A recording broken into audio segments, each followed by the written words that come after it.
spent 15 years searching for answers for this community and for Kaylin's family. No family deserves to go through what they have endured. Those emotional words from Boise police signal the end of the search for a notorious murderer. It's one of Boise's most gruesome cold cases. 22-year-old Kaylin Jackson was raped and brutally stabbed to death along the Greenbelt in April of 1998. Today, Boise police say they can close the books on this cold case. Mike Sharp joins us live in studio with tonight's big story. That's right. Police say they investigated leads all over the world for the last 15 years, searching for who was behind the death of Kaylin Jackson. And when the final lead came in, it turned out the man they believe committed the crime is already behind bars right here in Idaho.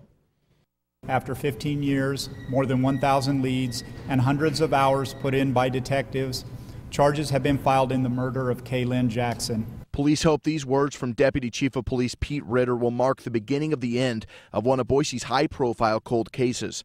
Ritter says the detective behind the investigation, Mark Hyatt, went around the world chasing leads to the murder.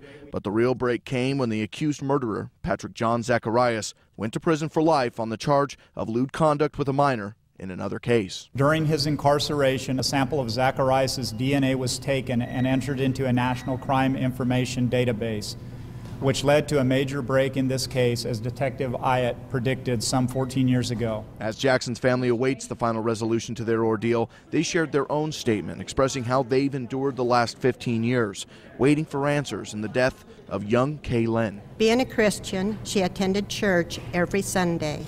Her faith in God has kept us going these past years. We want to thank our family, friends, and community for their support over the years. Now the case moves from the hands of Boise police on to Ada County prosecutors, who say they are still weighing options on the penalty they will seek for the crime. The maximum penalty for first-degree murder is life in prison unless the state seeks the death penalty. That is a decision which this office does not take lightly.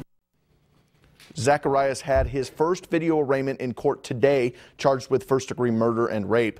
He's scheduled for his official arraignment Friday at the Ada County Courthouse. Live in studio, I'm Mike Sharp, today 6 on your side.